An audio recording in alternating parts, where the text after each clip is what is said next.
Aulão de conjuntos numéricos é uma revisãozinha rápida sobre conjuntos numéricos. Os conjuntos numéricos eles são agrupados conforme as suas características. E nós começamos pelo mais elementar, que são os números naturais. Os números naturais são utilizados para contagem. É um conjunto infinito, começa no zero e vai até o infinito. A gente precisa tomar cuidado quando a gente relaciona os elementos dos naturais, porque, por exemplo, a raiz quadrada de 25 é um número natural, é 5. Portanto, quando eu pergunto se esse número pertence aos naturais, ele pertence sim. Embora ele seja uma raiz quadrada, o resultado é natural. A mesma coisa essa fração aqui. Essa fração aqui é uma fração aparente, e todas as frações aparentes representam números naturais. Portanto, se a tua fração, o numerador, dá para dividir pelo denominador, ele é um número natural. Tá? Cuidado com isso. E você vai colocar a estrelinha em cima do n se você quiser tirar o zero. Quando você quiser tirar o zero, você coloca uma estrela nos naturais. Aí você tem os naturais não nulos. Conjunto dos números inteiros é o zero, os números positivos. O zero e os positivos formam os números naturais. E, além disso, os números negativos, indicados pela letra Z.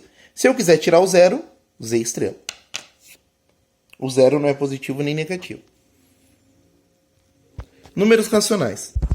Os números racionais são um pouco diferentes. A gente nota eles pela característica. Qual é a característica? Todo número que pode ser escrito como uma fração.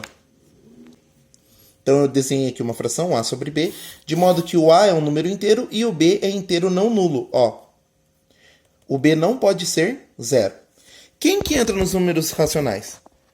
Os números naturais todos, os inteiros todos, as frações não aparentes, porque as aparentes já estão aqui, os números decimais, os decimais finitos e as dízimas periódicas. Toda dízima periódica pode ser transformada em uma fração, que a gente chama de fração geratriz. Dízima periódica é número racional. Tá? Cuidado com isso. Quem é número irracional? Número irracional é dízima não periódica.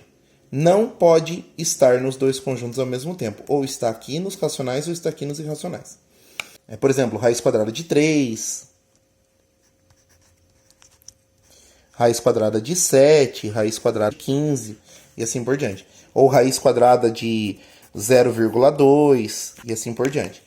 E nós temos destaque para 3 números que você pode pesquisar com cuidadinho depois, que é o seguinte. O π, que relaciona o diâmetro do círculo com o seu comprimento, né? O comprimento de um círculo dividido pelo seu diâmetro resulta no π. É um número irracional, é uma dízima periódica. Aliás, é uma dízima não periódica, né? Um número infinito e não periódico. Nós temos o φ, que está relacionado com a proporção áurea, né? Um número de ouro. E o neperiano, que é utilizado em cálculos exponenciais, em estatística também. Né? Então fica aí 3 numerozinhos para você ler a respeito. São números irracionais, dízimas não periódicas. E você junta esses dois conjuntos, números racionais e números irracionais, num conjunto maior que eu chamo de números reais. Os números reais é o quê? A união entre os racionais e os irracionais. E a gente desenha assim, ó. Quem são os reais? Racionais de um lado e irracionais do outro lado. Dentro dos racionais você tem um conjunto menor que é os inteiros, e dentro dos inteiros você tem um conjunto menor que são os naturais.